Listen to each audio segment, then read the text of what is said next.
Bom dia, paz do Senhor, meus amados irmãos. Mais uma vez estamos aqui para darmos início à nossa escola bíblica dominical nesta manhã. Com muita saudade de todos vocês, neste momento estaremos orando para iniciarmos a nossa EBD. Pai amado, Pai querido, Pai do nosso Senhor e Salvador Jesus Cristo, queremos aqui te agradecer pela noite que o Senhor nos deu, pelo amanhecer, pelo fôlego de vida, por renovar as nossas forças. Muito obrigada, nos abençoe os ouvintes da Tua Palavra, os professores, Senhor, a nossa professora Graça, Senhor, a Tua igreja, Senhor, o Teu povo, no ministério e a ADVEC, e o nosso pastor Josafá. Te agradecemos, te amamos, fica conosco. Amém. Irmãos, vamos ler a nossa lição Corpo, Alma e Espírito, a nossa revista, e a lição é de número 3, que tem por título A Verdade sobre a Queda do Homem. Acompanhe comigo aí na sua Bíblia ou na sua revista, se você tiver, no texto bíblico básico, que está em Gênesis, capítulo 3, do versículo 1 ao versículo 10. Diz assim o versículo 1. Ora, a serpente era mais astuta que todas as alimárias do campo que o Senhor Deus tinha feito. E esta disse à mulher: é assim que Deus disse, não comerás de toda a árvore do jardim? E disse a mulher à serpente: do fruto das árvores do jardim comeremos, mas do fruto da árvore que está no meio do jardim, disse Deus, não comereis dele, nem nele tocareis, para que não morrais. Então a serpente disse à mulher: certamente não morrereis, porque Deus sabe que no dia que dele comerdes, se abrirão os vossos olhos, e sereis como Deus, sabendo o bem e o mal.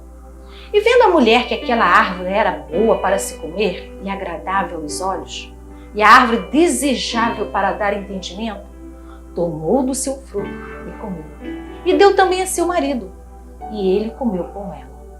Então foram abertos os olhos de ambos, e conheceram que estavam nus, e cozeram folhas de figueira, e fizeram para si aventais. E ouviram a voz do Senhor Deus, que passeava no jardim pela viração do dia.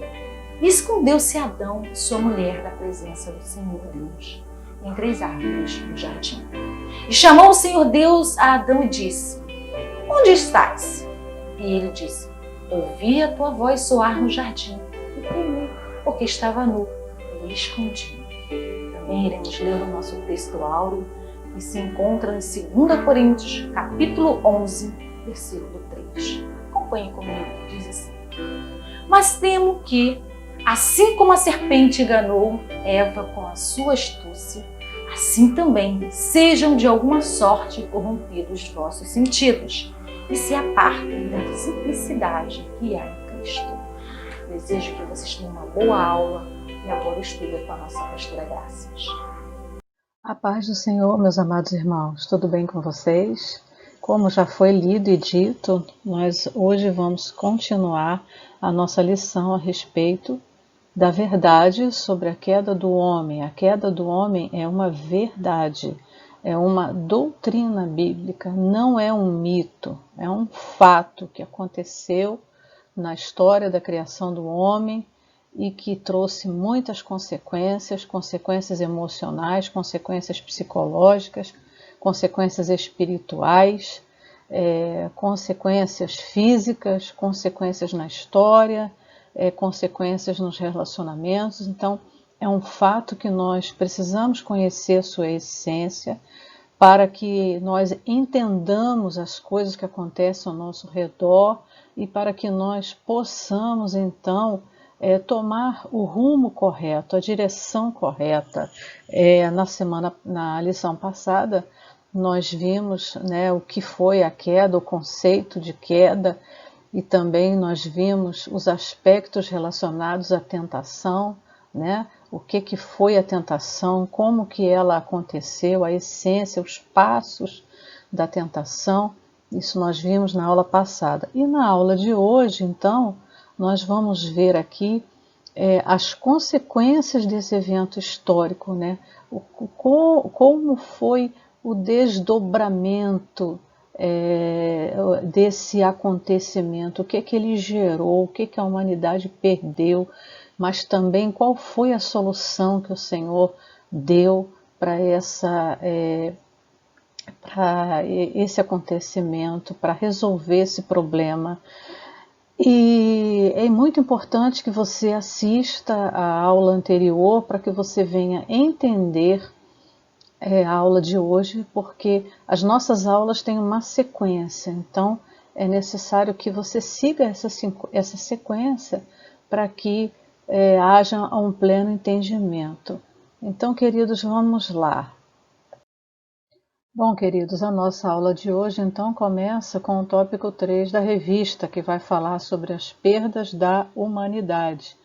Nós vimos na aula passada que Deus criou o homem à sua imagem e semelhança, o criou perfeito, com uma natureza tridimensional. O que é isso? Ele criou o homem com corpo, com alma e com espírito, com condições de refletir a sua glória.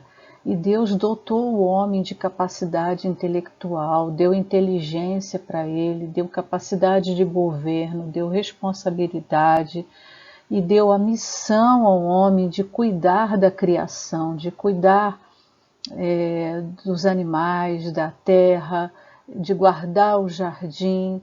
E o Senhor apenas deu um mandamento para o homem, que foi não comer da árvore do conhecimento do bem e do mal.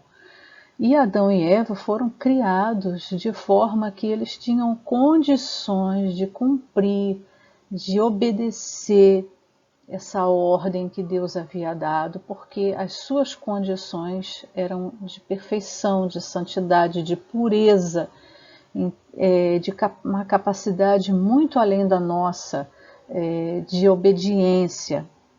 Então, Deus assim o fez. E quando eles desobedecem, quando eles caem na tentação do diabo, então, imediatamente após essa queda, eles vão sentir no corpo, na alma e no espírito os efeitos desse pecado. A revista vai trazer aí uma tabela, que vocês têm aí em mãos, que vai tratar das consequências, do julgamento de Deus sobre os agentes, né, que foram envolvidos nesse processo de tentação. Nós vimos na semana passada, no capítulo 3 de Gênesis, que os versículos 1 e 5 que foram estudados aqui, eles falam desse processo de tentação. Como que foi a tentação, né? Nós já vimos anteriormente que os capítulos 1 e 2 de Gênesis, eles vão tratar da criação do universo e da criação do homem. O capítulo 3 vai trazer, então, a história da queda, como que aconteceu a degeneração do homem.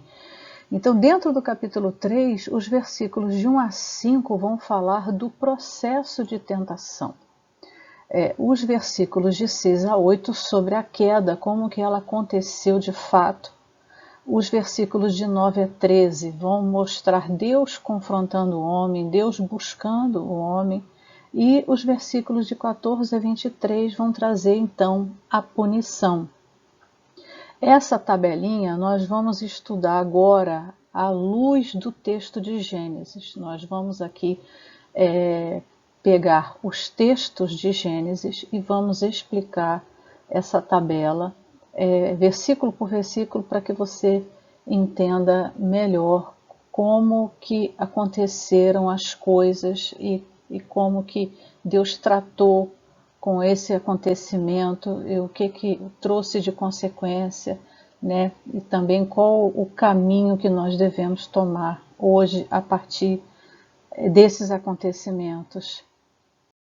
Então, queridos, aqui em Gênesis capítulo 3, dos versículos 6 a 8, nós vamos ver como então que o primeiro casal se deixou levar pela tentação do diabo, né? Nós vimos qual foi a técnica usada pelo inimigo na lição passada, nos versículos de 1 a 5, o processo de tentação como foi, as argumentações mentirosas que colocaram em dúvida os mandamentos o mandamento que Deus havia ordenado, como que as argumentações diabólicas fazem o homem questionar a palavra de Deus, se opor à palavra de Deus, enfim, nós vimos isso, esse processo nós vimos na aula passada.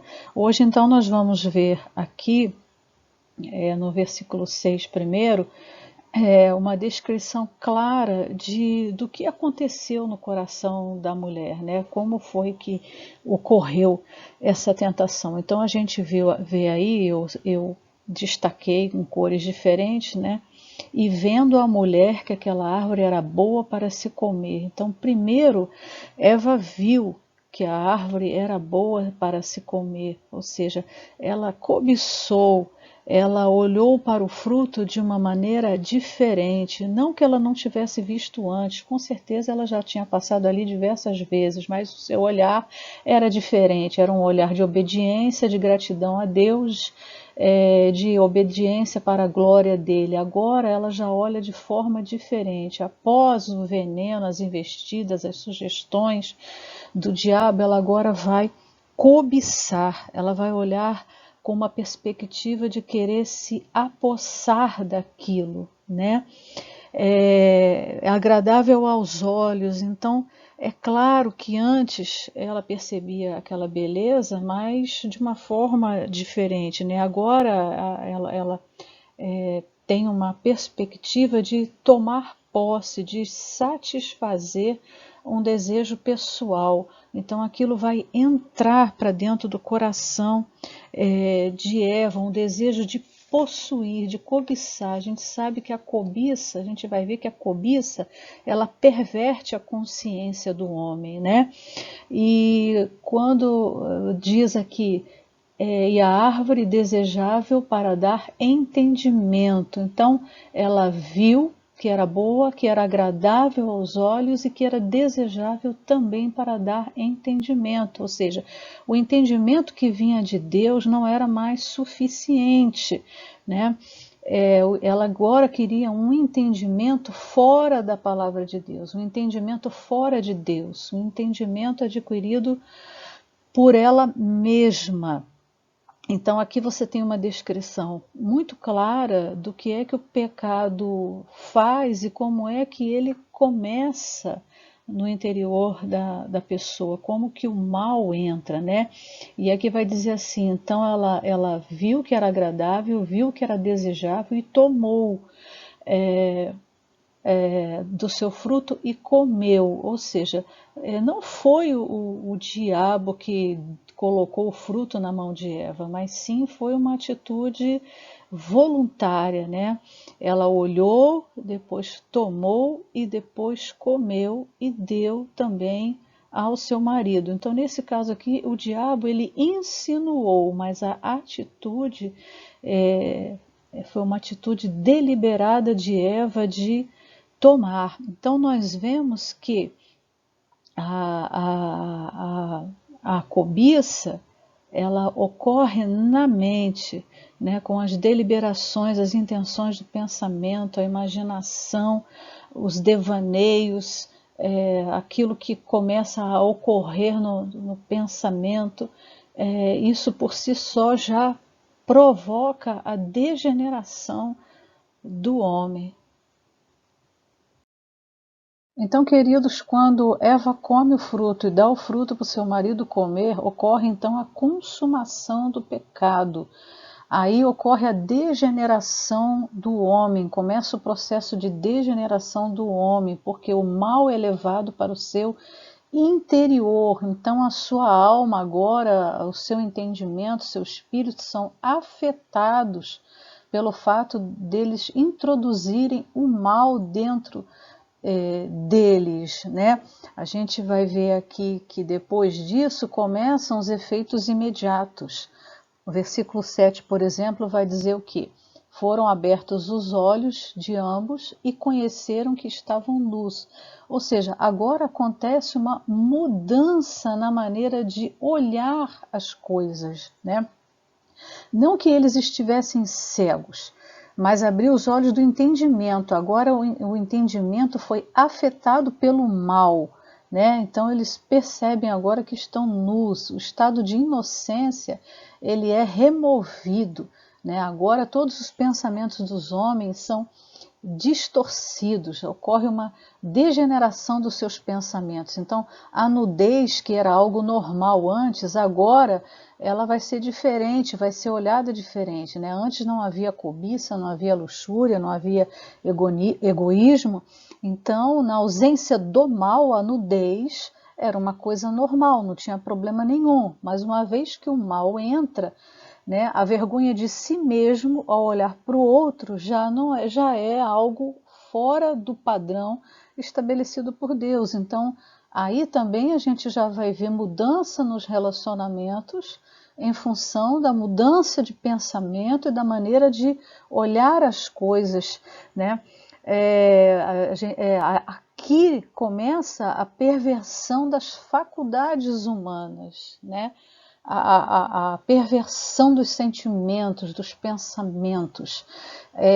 No caso aqui da nudez, a nudez hoje ela não é mais a mesma coisa que antes, né?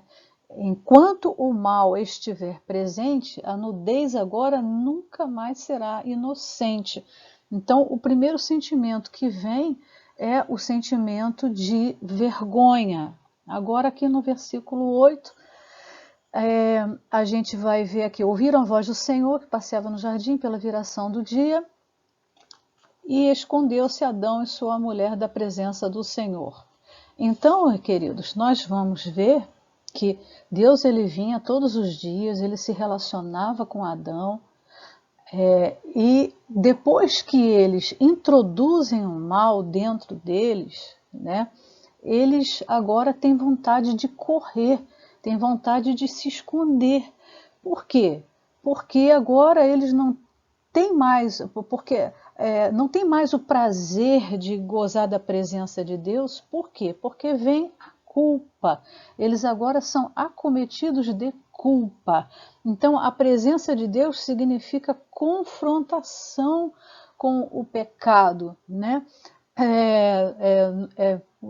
Quando o Senhor vem no jardim atrás de Adão, vem com ele a sua santidade, vem a emanação da sua santidade, né? E quando a gente estuda os atributos de Deus, a gente vai ver que a santidade de Deus, ela expulsa do caminho tudo que é contrário a ela. Então, tudo que se opõe à santidade se desfaz diante da presença de Deus. Então, agora Adão ele é cometido de culpa, ele não consegue mais estar diante da santidade de Deus, porque a sua natureza ela foi alterada. Então, queridos, tudo que acontece conosco, a raiz está aqui.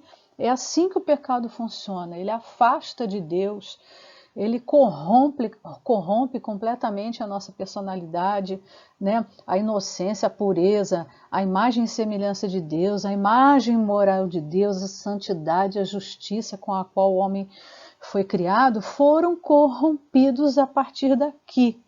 Então, Adão agora ele vai para um estado que a teologia chama de depravação total.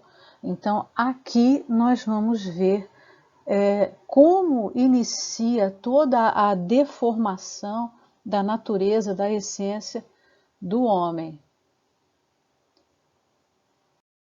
Então, queridos, o homem agora se esconde de Deus, ele perdeu a presença de Deus, perdeu o prazer de estar na presença de Deus, agora com a sua natureza deformada, degenerada, ele não consegue mais comparecer diante de Deus. Então, Deus, na sua misericórdia, ele vai atrás do homem, né?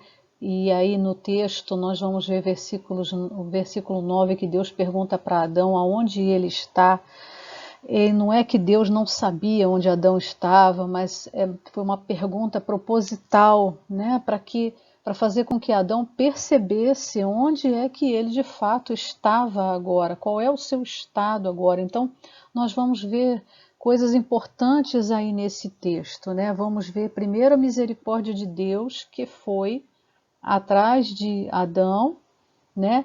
E começa a perguntar né, para levar o homem por si mesmo a ter consciência do seu pecado. Deus poderia ter deixado de mão, Deus poderia ter largado, mas não, ele foi, né, e através de um questionamento que ele vai fazer com Adão, ele vai fazer com que Adão perceba a sua mancha, perceba a sua desobediência, perceba o seu estado, né?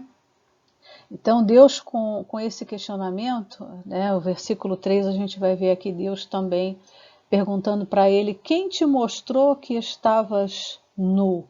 Então, isso faria com que o casal se conscientizasse de onde eles caíram e de onde eles pecaram, né? Eu creio que Deus esperava aqui que Adão confessasse, né, confessasse o seu erro, que ele admitisse o seu erro, mas a gente vai ver aqui também no versículo 12 que a desobediência a Deus ela teve um outro efeito, né? Quando a gente vê aqui Adão dizer: a mulher que me deste por companheira, ela me deu da árvore e eu comi. Então, o versículo 12 vai mostrar que a desobediência a Deus teve um outro efeito, né? Não somente corrompeu o homem por dentro, trazendo vergonha, trazendo culpa, medo, né? Mas também a possibilidade de não aceitar a responsabilidade, né? Adão aqui esqueceu que Deus tinha feito um pacto com ele, que Deus tinha avisado a ele, né? Do que aconteceria se ele comesse da árvore. Mas nós vamos ver que ele transfere a culpa, né? Ele não assume a culpa, ele transfere a culpa para Eva. Então isso mostra uma tendência, mostra uma degeneração que passou para nós, né? Quantos de nós hoje também não tem a tendência de se vitimar, né? A pessoa cai, a pessoa erra, peca, mas a culpa é do marido, a culpa é da esposa, a culpa é das circunstâncias, a culpa é do vizinho. Enfim, o pecado não só trouxe degeneração moral, espiritual, da personalidade, mas também trouxe essa questão de não assumir a responsabilidade pelos seus erros, né? A gente vai ver aqui que Eva também vai pelo mesmo caminho. Quando Deus pergunta para ela, né, por que ela fez isso, ela vai dizer que a serpente enganou. Então, uma tendência do ser humano é colocar a culpa em Deus pelos seus infortúnios, colocar a culpa no próximo ou colocar sempre a culpa no diabo, né? Na verdade, as pessoas vão sempre encontrar desculpas e responsáveis pelos seus pecados. Pecados que elas mesmas cometem, que as pessoas mesmas cometem, né? Então é assim que nós reagimos, né? Olha a corrupção que está em nós, amados, né? Olha a corrupção que está em nós. Ou seja, o pecado de Adão, ele perverte a nossa consciência, não nos faz assumir a culpa, ainda faz colocarmos a culpa no outro. Então, você veja a força que o pecado ele tem sobre a nossa vida, né? Como que o ser humano ficou destituído de verdade, de santidade, de justiça, de integridade, a partir desse acontecimento. No entanto, queridos, a libertação e a reconciliação, ela começa com o fato do homem reconhecer sua culpa, reconhecer os seus pecados, se conscientizar da sua natureza transgressora, né? Por isso, esse é o primeiro passo para que o homem seja regenerado. Bom, agora aqui nós vamos ver Deus pronunciar a punição, pronunciar o juízo a cada um dos envolvidos na queda. Isso porque, né, nós temos que entender que Deus ele é um ser santo, puro, justo, que não pode contemplar o mal. Então, a justiça de Deus, ela demanda que a transgressão seja punida no mesmo nível da ofensa. Ou seja, Deus, ele reage ao mal. O mal não prevalece diante da presença dele. O fato dele ser justo implica em ele ter que punir, né? Pecados são vistos por Deus como crimes, né? E crimes precisam ser punidos. Deus não é passivo com relação ao pecado, e a punição de Deus, por causa da sua justiça, vem em forma de ira e de cólera. Bom, o Salmo 7, versículo 11, depois você pode ler, ele vai dizer isso, que Deus é um Deus que se ira todos os dias, porque tem pecado todos os dias na terra, e se o homem não se arrepender, ele afiará a espada. Né? Gálatas 6:7 também vai dizer que Deus não se deixa escarnecer. Aquilo que o homem plantar, ele vai colher. Então, se ele comete pecados, ele vai colher a punição desses pecados. Né? Essa frase que está aí na figura, você é livre para fazer suas escolhas, mas nunca estará livre das consequências dela. Então, agora aqui nós vamos ver quais foram os pronunciamentos de Deus punitivos, né, com relação ao homem, à mulher e à serpente. Então nós vamos ver aqui Deus dando a sua primeira sentença, né, ao serpente e ao diabo, o inimigo ideológico por detrás da serpente. E ele diz à serpente que ela seria maldita entre todos os animais do campo e rastejaria sobre o seu ventre e comeria pó. Então nós vemos aqui a criação sendo já afetada pelo pecado também. Né? Nós não sabemos, mas alguns estudiosos dizem que provavelmente a cobra ela era um animal talvez bonito, belo, né? Por ter atraído Eva. Provavelmente poderia ter pernas. Eu não vou entrar aqui nessa especulação, mas alguns dizem que ela era um animal totalmente diferente e que depois dessa maldição, então, ela passou a rastejar. E com certeza nós vamos ver aqui a origem da peçonha dela, né? A cobra é um animal repugnante, perigoso, inimigo do homem hoje, né? Então a gente vê o pecado entrando no meio da criação, afetando a animosidade dos animais, né, que foram criados para o deleite do homem, mas hoje a própria criação se levanta contra o homem, né? Então a gente vê aqui a origem dessas coisas. Também aqui no versículo 15, nós vamos ver agora Deus falando ao diabo mesmo, não mais ao animal físico, mas ao diabo que está por trás da serpente, né?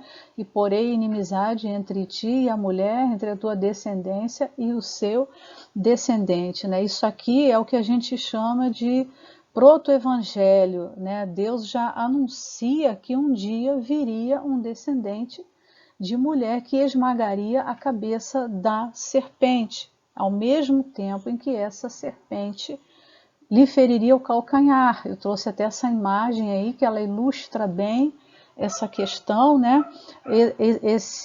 Esse versículo ele nos remete à cruz. A cruz é o momento em que a serpente morde o calcanhar do Filho da mulher, Jesus Cristo.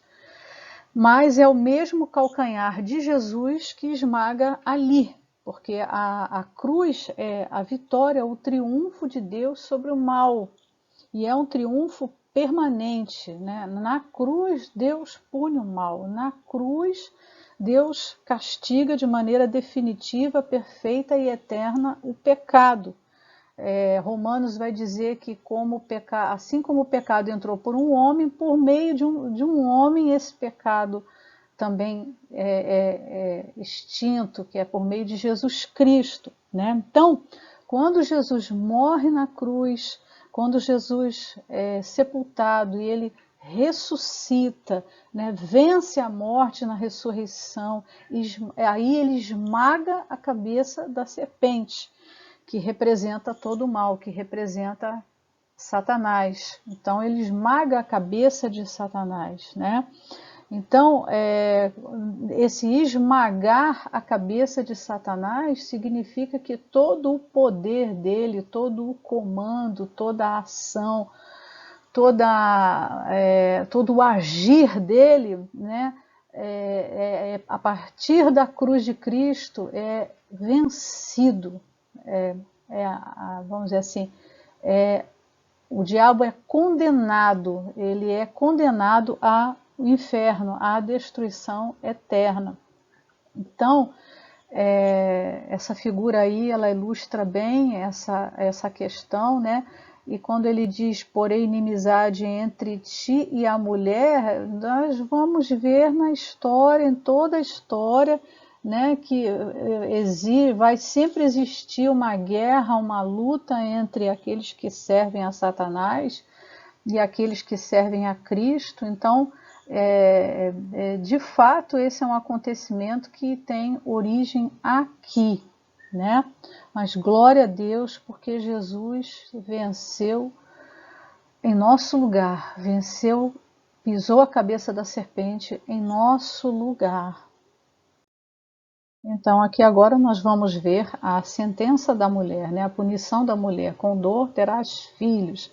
Então, aqui há um anúncio não só de uma dor biológica, né? Vamos dizer assim, mas o anúncio, né, de que a descendência de Adão seria propagada, mas que nasceria debaixo de sofrimento. Então, a chegada de um novo ser no mundo seria cercada de sofrimento, porque agora qualquer ser humano que nascesse, nasceria já debaixo do pecado e nasceria debaixo das condições que o pecado introduziu no mundo, né? E uma outra coisa aqui que Deus institui é que a mulher seja submissa ao seu marido, né? Nós já vimos que quando Deus criou o homem e a mulher, os criou com papéis distintos, né? Colocou o Adão como sendo o líder da criação, Eva como sua auxiliadora, ambos eram idôneos, ambos tinham harmonia, ambos eram perfeitos, ambos tinham as mesmas capacidades intelectuais, mas o pecado ele veio e afetou essa harmonia, né? Aquela liderança natural que era exercida em amor por Adão, ela não mais seria dessa forma, né? O ser humano não mais exerceria esse tipo de liderança amorosa, perfeita, de acordo com o seu papel, e a mulher também não mais se submeteria, né? Haveria agora problemas de relacionamento, crises de relacionamento, crises nas famílias, né? Entrariam disputas, né? A gente vê aí o movimento feminista, como coloca as mulheres em disputa com os homens. Então, tudo isso haveria de existir e por isso Deus instituiu que a mulher ficasse sujeita a seu marido. Nós vamos ver lá na carta de Efésios, na carta aos Efésios, capítulo 5, em que o apóstolo Paulo vai falar, né, para os maridos: amar as vossas esposas como Cristo amou a igreja e por ela se entregou, e também as mulheres para serem submissas aos seus maridos. Então, no reino de Deus, né, tem que haver essa harmonia, tem que haver essa obediência. Então, aqui nós vimos a sentença da mulher, que foi essa daí. Nós vamos ver aqui então o castigo do homem, né? O versículo 17 vai dizer que por Adão ter ouvido a voz da sua mulher, né, a terra agora seria maldita. E isso traz um ensinamento, né, porque ele ouviu a Eva no momento em que ela falava contra a palavra de Deus, no momento em que ela ia fazer Adão pecar, né? Hoje nós também podemos ouvir nossos esposos, nossas esposas, quando eles falarem da parte de Deus, quando eles não nos fizerem pecar, né? Porque o nosso compromisso, em primeiro lugar, é com Deus. A nossa salvação é individual. Então, ele ouviu e foi e consumou o pecado juntamente com ela. E por causa disso, né, a Terra, o cosmos, a criação, os mares, as galáxias, o universo, tudo isso agora seria afetado pelo pecado, né? Os animais que eram dóceis, a ferocidade entrou nos animais, as turbulências entrou então no cosmos, né? A gente vê aí as tragédias, inundações, furacões, terremotos. São coisas que começam a acontecer na natureza a partir daqui, porque o equilíbrio, a harmonia, a perfeição, ela foi afetada pelo pecado, né? Então toda a natureza agora também conspira contra o homem, reage contra o homem. Por isso, um resultado disso também é que com dor o homem comeria dela todos os dias da sua vida. Ou seja, o trabalho agora ele vai ser difícil, né?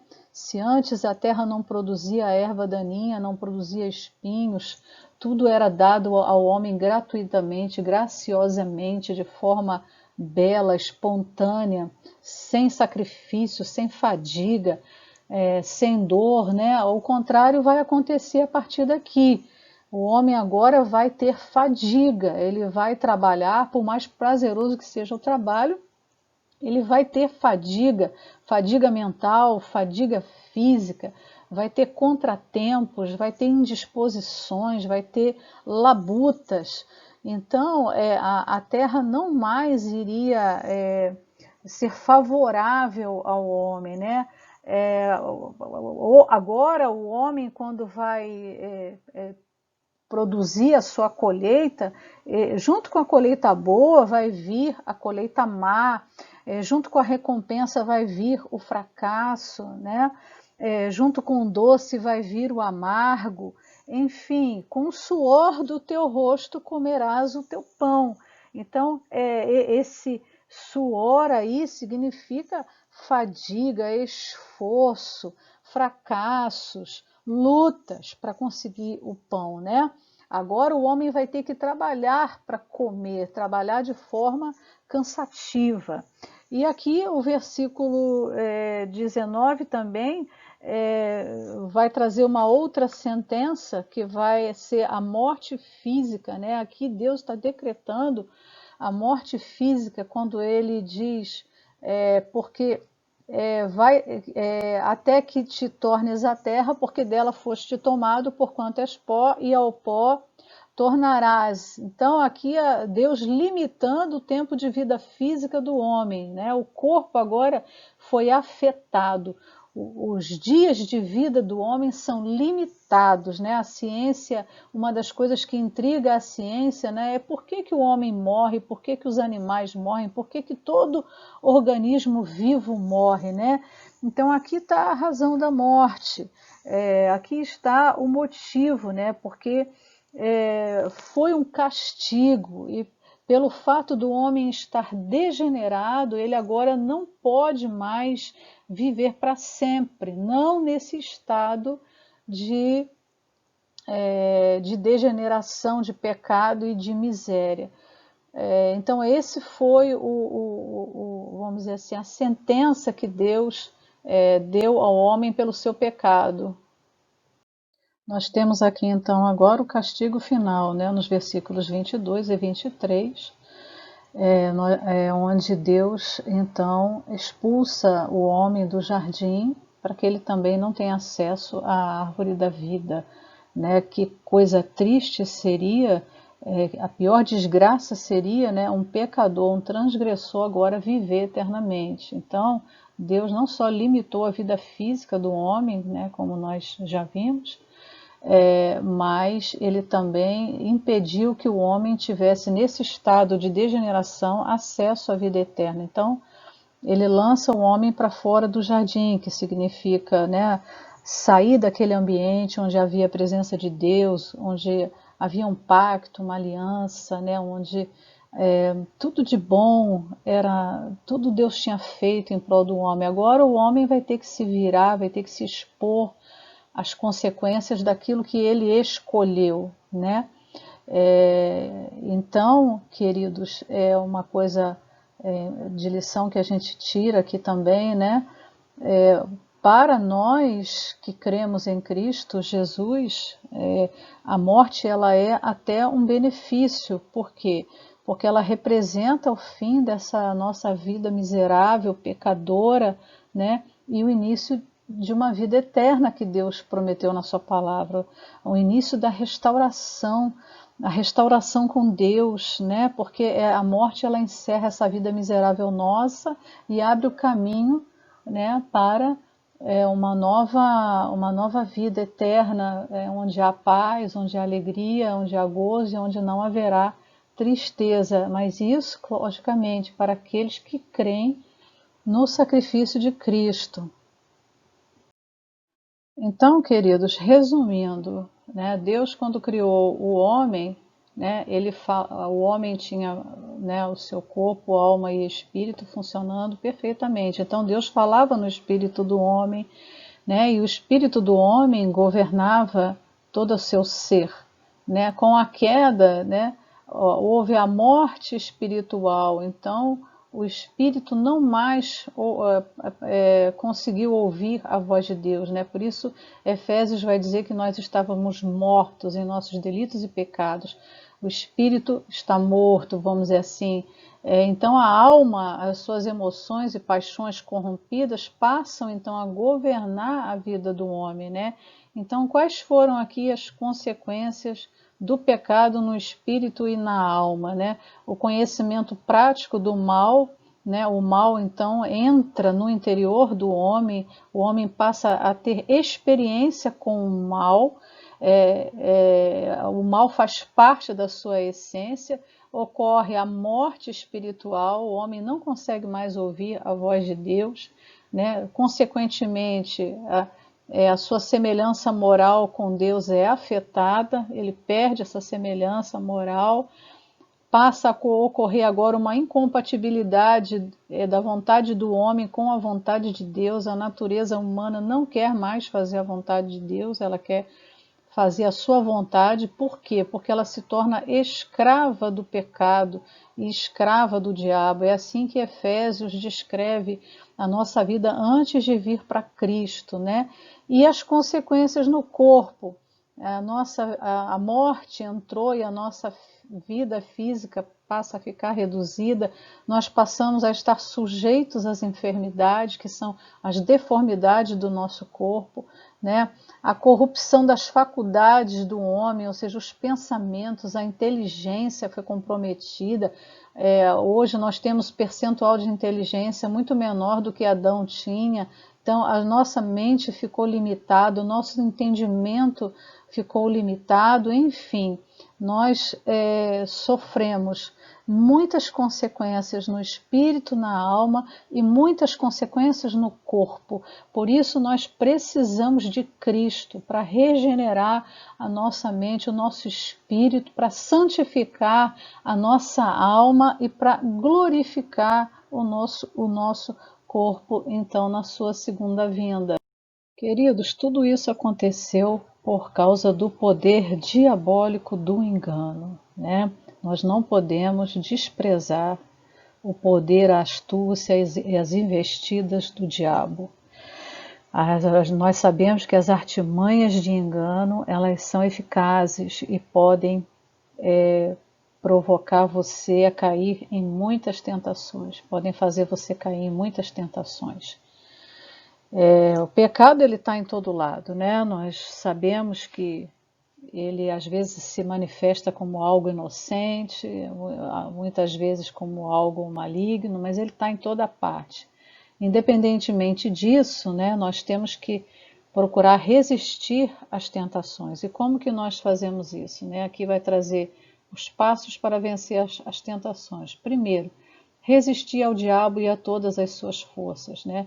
A primeira coisa que vai me dar resistência é a palavra de Deus. Eu conhecendo a verdade ela liberta você de sofismas, de mentira, de engano. Então, a palavra de Deus está acima de tudo, né? Segundo, você tem que se revestir da armadura de Deus. Não vou aqui falar sobre a armadura de Deus, nós temos uma aula sobre isso. Você pode procurar lá no nosso canal a aula do dia 19 de abril, que vai te dar todos os detalhes de como você se reveste da armadura de Deus. Uma outra coisa também nós vamos ver é fugir. Fugir de quê? Da imoralidade sexual, você tem aí a referência bíblica, da idolatria, do amor ao dinheiro, né? De doutrinas estranhas. Nós sabemos que falsas doutrinas, falsos profetas, engano religioso é uma coisa que marca o nosso tempo. Então, nós precisamos fugir dessas coisas, fugir das ofertas do mundo, da ira, da cólera, da malícia, das paixões da carne. Enfim, essa guerra contra a tentação, né, como você pode ver aí na figura, é uma guerra que se vence também fugindo dessas coisas. Aproveite para ler as referências bíblicas, esses textos que vão te ajudar muito você a vencer todas as tentações. Para terminar, queridos, guardemos algo muito importante. Primeiro, o pecado é coisa muito grave. Os efeitos do pecado no mundo, na criação, na essência do homem foram muito catastróficas. Então, queridos, não brinque com o pecado. Não compactue com o pecado, mas se afaste do pecado. O pecado tirou o homem do jardim. O pecado tirou o homem da presença de Deus. Então, não brinque com o pecado. Leve o pecado a sério como algo que abomina, que é contrário à natureza de Deus, à vontade de Deus. Segundo, Satanás continua trabalhando da mesma forma hoje. Ele continua distorcendo a palavra de Deus. Ele continua criando fortalezas, ideologias, sofismos, distorções, engano religioso, falsos profetas, falsas profecias, falsa palavra, falsa religião, enfim. Os métodos dele são os mesmos. E se você tiver consciência disso, você vai estar mais capacitado para vencer todas as tentações. E Jesus, Cristo, nos ofereceu uma nova natureza e a possibilidade de vencermos todas as tentações. Irmãos, nós somos fracos, pequenos e limitados, mas em Cristo nós podemos vencer todas as tentações. Em Cristo a nossa natureza pode ser transformada. Nas próximas lições nós vamos entrar com detalhes na questão do corpo, da alma e do espírito. Mas hoje, entregue sua vida para Cristo. Peça a Ele para mudar sua natureza. Nele você tem essa possibilidade. Feche seus olhos e eu vou orar por você. Pai Santo, no nome de Jesus, nessa manhã, estivemos aqui estudando a Tua palavra, Senhor. Hoje, conscientes, ó Deus, daquilo que afetou a nossa natureza, afetou o cosmos, afetou o mundo, queremos, ó Deus, ser restaurados, queremos ser libertos, queremos, ó Deus, estar na Tua presença. Visita esse meu irmão, essa minha irmã que nos ouve nessa manhã. Traz alegria, traz paz no seu coração, restaura sua vida mental, sua vida espiritual e sua vida física. Senhor, tenha misericórdia, entra nesse lar, entra nessa casa, entra na vida dessa pessoa, Senhor, que ela possa ter um encontro contigo e ter todo o seu ser impactado, transformado pelo poder do Teu nome e através da Tua palavra, Senhor. Toma-nos nessa manhã nas Tuas mãos, assim eu oro a Ti e Te agradeço no nome de Jesus.